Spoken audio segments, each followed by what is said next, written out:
Hi, it's me, Jacqueline. Welcome to my channel. If you are new to the channel, then please subscribe to my channel and join me at Patreon. Link in the description. How could I ever give him up? How could any girl be good enough to take my Sandy away? How could she love him enough, even if she gave him babies? My beautiful boy must always stay with me. Oh, gracious me. Look at the time. We really must be going or you won't want to have us back. Thank you, Beth, for the lovely afternoon. Can't you stay a little longer, Aunt Vicky? Carol Sue and I haven't gotten to play house yet, and I want to show Bitsy Tabitha's new dress. Must you run, Vicky? We're both so busy, we don't have time together nearly often enough. Vicky glanced at her watch. Well, a half hour more, I suppose. I can zap something in the microwave rather than making hamburgers. If it's not too much of a bother. No, not at all. I'll have Angela throw a little something together to tide us over until supper. Fruit and cheese, I think. Not too sweet and not too filling. We all have to watch our figures. Please, Mommy, please? Carol Sue took his mother's hand, batting the long lashes of his big baby blues. Bitsy wants to play with Tabitha a little bit. Vicky laughed, her pearly whites gleaming behind her crimson lips. I'm just an old softie, but all right. But no pouting next time when I say we have to go. All right, Mommy. Thank you, Mommy. Let's go up to your room, Sandy. And you come too, Freddie. Our dolls need their Damas. Freddie said nothing but shot an appealing glance at Beth. Run along, Frederica.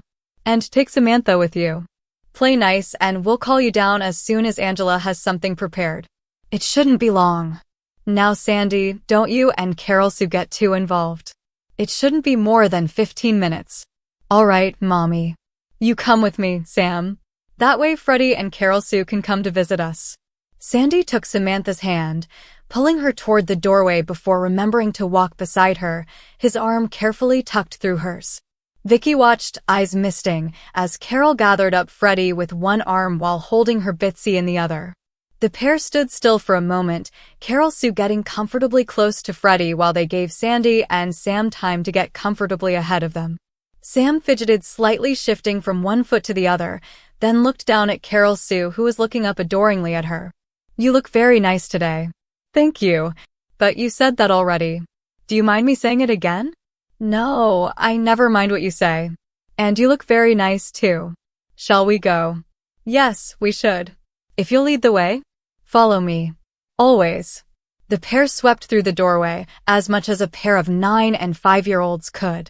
Since each was an experienced pageant participant, that was better than most teenagers. So, how now, brown cow? Back to the garden room. We can have tea and look out over my hydrangeas while Angela fixes us a bite. And you can fill me in on all the latest gossip. Beth took her friend's arm and steered her toward the doorway. What? Gossip? Why would I get the time or inclination? Oh, hush, Miss Piggy. You know very well that you get over to high style to have your hair done more than I do. And Miss Jenny and her crew are hardly models of discretion. Surely you have some inkling of who's doing what to whom. Vicky cast a sharp glance at her friend. Well, if you put it that way.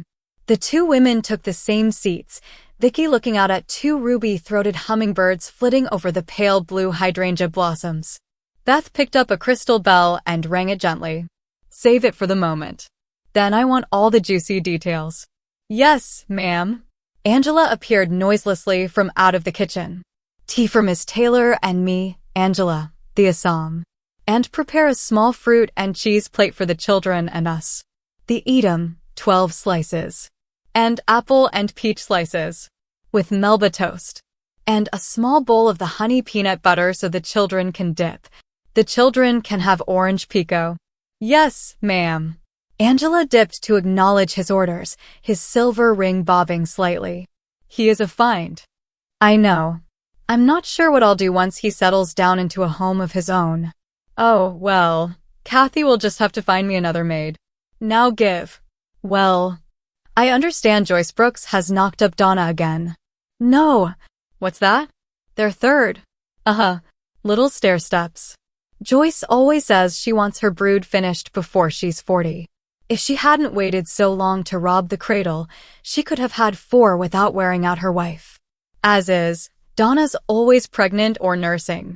Oh, pooh. I bet he loves it. At 21, he was hardly a child when Joyce hung her ring in his nose.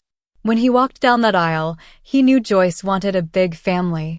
I'll bet he's enjoying being barefoot and pregnant. He's so glowy when he is. Getting and being pregnant was about the only good thing I got out of Bill. The tea kettle whistle began to sound softly from the kitchen. It couldn't have been all bad. After all, he wrote several songs about you. I could have done without uptight and upright and forlorn and forsaken after I caught him in bed with those two groupies. At least I'm getting royalties off wondering since he gave that one to me for a wedding present. Fall for a musician and stability is not the name of the game. Not since Lawrence Welk, anyway. Are sales reps any better? Beth frowned. He played a good game. And now, I'm not entirely sure he wasn't telling the truth when he said his slipping it to that intern wasn't the first time he strayed. The children tell me Sherry's pregnant again. Making babies always did give Alex a giant ego boost. Tea ladies. Angela set down a silver tray, unloading cups and spoon, a bowl of sugar cubes, and a small plate of lemon slices and fresh mint. Neither of you takes cream, if I remember rightly? No, that's fine, Angela. I'll pour. When the fruit is ready, call the children down. They will want cream. Once you have served, you can leave for the day. I'll clear. Yes, ma'am. Thank you, ma'am. Vicky's eyes followed Angela back to the kitchen. There's a nice wiggle in that walk. Nice long hips. He'll carry it easily for his Dama. Maybe you should have Kathy start looking for a replacement. Oh, hush. I'll have months after Allison pops the question. After all, it's not like they'll have to hurry so the wedding date precedes the birth date. Well, accidents do still happen. But you're probably right. 2 lumps. Just one. After all your good food. Beth handed her friend a cup, then the plate of lemon and mint before pouring her own cup. So more about Donna Brooks. I thought he was still nursing. Blaine, isn't it? Yes. Vicky stirred her tea before crushing a single mint stem. But he weaned Blaine a good 6 months ago. As a matter of fact, I'm thinking of using Blaine in my fall production. My, time flies. So how far along is Donna? Jenny says 2 months now. He should start to show a little in 6 weeks or so. Beth raised her cup to her lips. Come and do start to pooch earlier. Although being his third, you'd think he'd have earned a bit of a spread in his pelvic girdle. Vicky laughed. He may need a boob job when he's done giving suck, but he works to maintain that trim behind of his. If he winds up sobbing in his pillow because Joyce has gone for a trophy wife, it won't be because he's too fat to capture and milk. You sound as if you know something. Joyce isn't bonking her secretary, is she? Not that I've heard. She enjoys being a Dama. A lot. And Donna gets more besotted with every baby. For him, Joyce hung the sun and the moon. He's the perfect little housewife. But you never know about the 7-year itch. Spreading the same piece of action can get, for some women, boring. So you're just speculating? It's just a possibility. Lord knows we each know how that goes. A cough sounded behind them. How many places, ma'am? Oh! 6, Angela. 1 pot should be sufficient for the children. It's just a snack. Yes, ma'am. The women sipped her tea, alternating glances with each other and at the flowers. Angela efficiently laid out the places, glass salad plates, napkins, and salad forks. The women didn't speak even when he disappeared, knowing it would be less than a minute before he reappeared with a platter, a pot, and 4 floral patterned teacups. And the children are, ma'am? Upstairs. In Sandy's room, Angela. Very good, ma'am.